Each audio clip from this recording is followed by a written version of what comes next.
बिस्मिल्लाहिर्रहमानिर्रहीम अस्सलाम वालेकुम वरहमतुल्लाहि वबरकातुहू। जी तो स्टूडेंट्स, हमारा ये लेक्चर नंबर 43 है और इस लेक्चर में हम डिस्कस करने जा रहे हैं जी इलेक्ट्रॉनिक कन्फिगरेशन के हवाले से। हमारे पास टेस्ट योरसेल्फ और इसके 10 शॉर्ट क्वेश्चंस हैं, तो इस लेक्चर में हम वो डिस्कस करेंगे। तो चलिए क्वेश्चंस की जानिब बढ़ते हैं। लेकिन ये हमारा फर्स्ट क्वेश्चन जो है उसमें पूछ रहा है कि how many the maximum number of electrons that can be accommodated in a P subshell. तो भाई पी सबशेल के अंदर पूछ रहे हैं कि मैक्सिमम कितने ज़्यादा से ज़्यादा जो है वो इलेक्ट्रॉन उनको हम अकोमोडेट कर सकते हैं, रख सकते हैं। तो भाई हमने पढ़ा था कि भाई एस के अंदर 2 और पी के अंदर 6, तो लिहाजा हमारा आंसर जो होगा वो ये होगा कि 6 electron can be accommodated in a P subshell, यानी पी सबशेल के अंदर हम ज़्यादा से ज़्यादा 6 इलेक्ट्रॉन्स को रख सकते हैं। उसके बाद है जी हमारे पास question number 2, how many sub shells are there in second shell. तो भाई सेकेंड शेल हमारे पास कौन सा था, एल, और एल के अंदर कहता है भाई कितने सब शेल हैं। तो हमारे पास एल के अंदर भाई 2 सब शेल हैं, एस और पी। चूँकि एल के अंदर हमारे पास टोटल जो थे 8 आ सकते थे, तो लिहाजा एस के अंदर 2 और पी के अंदर 6, तो इस तरह से 8 हमारे पूरे हो जाते हैं। यानी एल एक पूरे जो हमारे पास जगह थी उसका नाम था जिसके अंदर 8 इलेक्ट्रॉन आ सकते थे। उसके अंदर हमने 2 कमरे बनाए, एक छोटे वाला उसका नाम एस है सब शेल यानी, और एक दूसरा बड़ा कमरा जिसका नाम पी है, पी सब शेल। अब एस शेल के अंदर यानी छोटे कमरे के अंदर 2 लोग रह सकते हैं और पी के अंदर 6, तो टोटल कितने हो गए 8। और इस पूरे का नाम जो है वो हमारी जो जगह है, घर है, उसका नाम है एल, ठीक है, जिसके अंदर ये कमरे हैं। तो भाई 2 हो सकते हैं। भाई 2 पहले उसने लिखा कि 2 हैं जी सब शेल, कौन कौन से, एस एंड पी, एस और पी।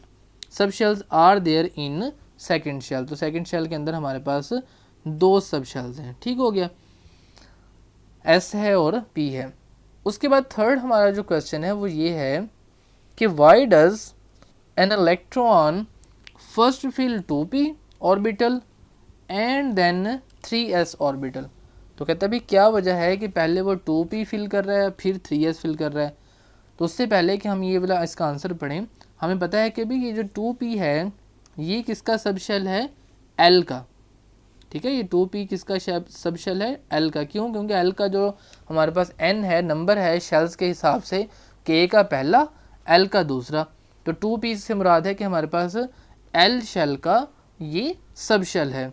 तो हमारे पास चूंकि इलेक्ट्रॉन पहले एल के अंदर आते हैं इसलिए एल के सब शेल के अंदर पहले आएंगे। और ये जो 3s उसने कहा है, तो भाई ये जो 3s है ये है हमारे पास एम शेल का छोटे वाला कमरा, यानी एम शेल का सब शेल है। तो एम के अंदर तो बाद में जाएंगे ना एल से, तो लिहाजा इसलिए 3s में बाद में जाते हैं। और वजह क्या है, एनर्जी की। हमारे पास एनर्जी 2p की कम है तो 2p में पहले जाएंगे, और 3s की एनर्जी ज़्यादा है तो उसमें बाद में जाएंगे।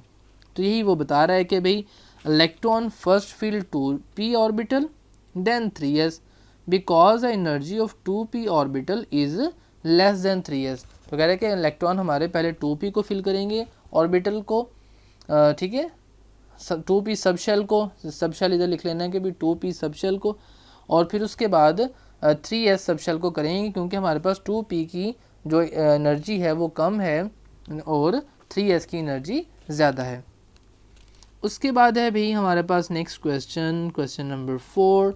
इसमें कह रहा है कि if both k and l shells of an atom are completely filled, how many total number of electrons are present in them. तो भाई हमें पता है कि k के अंदर मैक्सिमम 2 आ सकते हैं, l के अंदर कितने आ सकते हैं 8, तो 8 + 2 कितने हो गए भाई 10। तो अगर हमें बता दे कोई कि भी के और एल पूरे भरे हुए हैं, तो हमें पता है कि भी ज़्यादा से ज़्यादा उसमें 2 भर सकते हैं के में, और एल में ज़्यादा से ज़्यादा 8 भर सकते हैं। तो टोटल हमारे पास 10 ही भरे जा सकते हैं। तो हमें पता चल गया कि टोटल आंसर हमारा क्या होगा 10। उसके बाद है भाई हमारे पास 5, how many electrons can be accommodated in M shell. तो एम शेल के अंदर कितने इलेक्ट्रॉन आ सकते हैं, तो भाई k है पहले, फिर l है और फिर m है।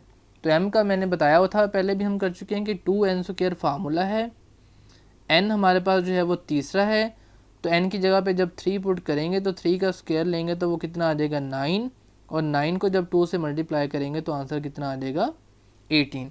इस तरह हमें पता चला इस फार्मूले की मदद से कि हमारे पास टोटल 18 इलेक्ट्रॉन जो है वो m के अंदर आ सकते हैं। ठीक है, मैं ये रेज कर रहा हूँ।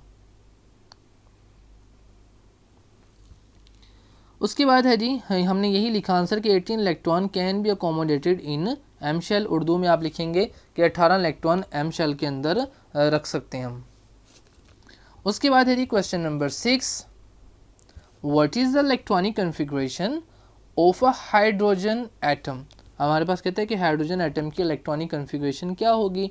तो हमें पता है कि भी हाइड्रोजन एटम के अंदर तो एक ही इलेक्ट्रॉन है, तो उसको जब हम इलेक्ट्रॉनिक कन्फिग्रेशन में लिखेंगे तो वो कैसे लिखेंगे 1s1।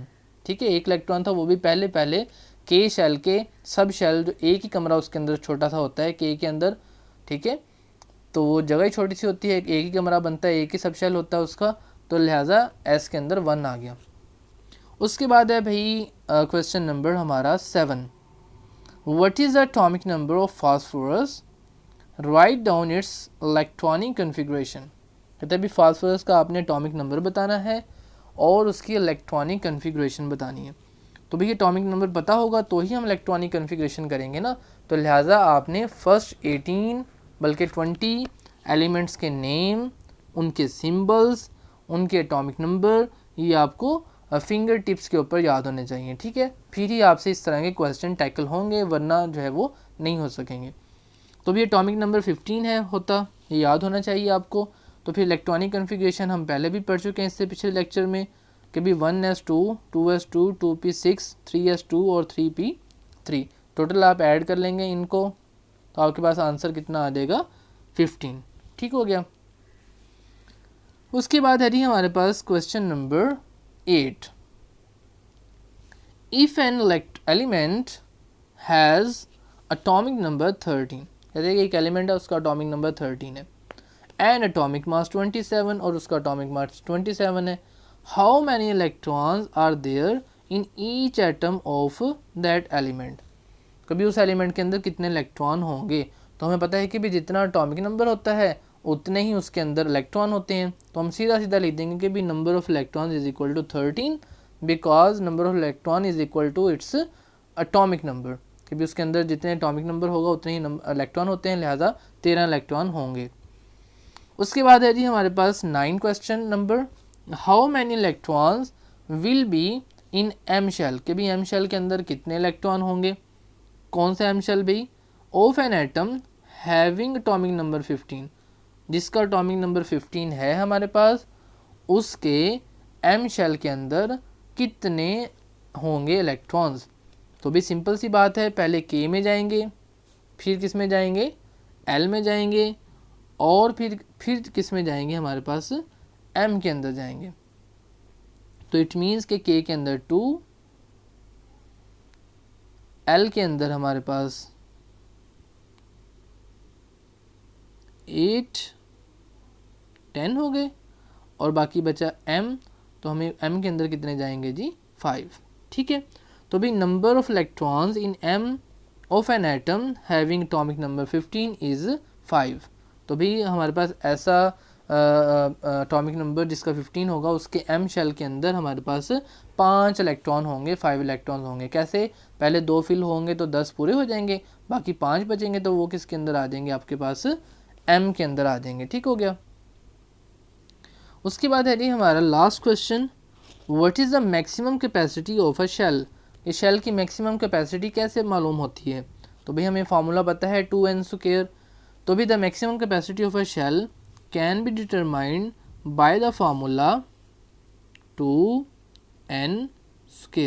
ठीक हो गया, where n is the number of orbit, जबकि n हमारे पास क्या है, नंबर ऑफ ऑर्बिट है, ऑर्बिट के नंबर को शो करता है। तो आप उर्दू में भी अगर लिखेंगे तो लिखेंगे कि भाई हम शेल के अंदर ज़्यादा से ज़्यादा जो उसकी है इलेक्ट्रॉन कितने आ सकते हैं, वो हम 2n² के फार्मूला से मालूम कर सकते हैं, जबकि इसमें n जो है हमारे पास उस शेल का नंबर होगा। ठीक है, उस ऑर्बिट का या उस शेल का नंबर होगा। नंबर कैसे, k का पहला, ठीक है, l का दूसरा, m का तीसरा, इस तरह सो ऑन। तो ये था जी आज का हमारा टॉपिक, इसके अंदर हमने 10 शॉर्ट क्वेश्चन डिस्कस किए हैं। आपने इनको अच्छे से राइट करना है और इनको याद करना है, तो समझ तो आ गई होगी सारी की सारी अल्हम्दुलिल्लाह। तो जी मिलते हैं इंशाल्लाह नेक्स्ट लेक्चर में। नेक्स्ट लेक्चर में हम एक बहुत ही इंपॉर्टेंट टॉपिक करेंगे आइसोटॉप्स का।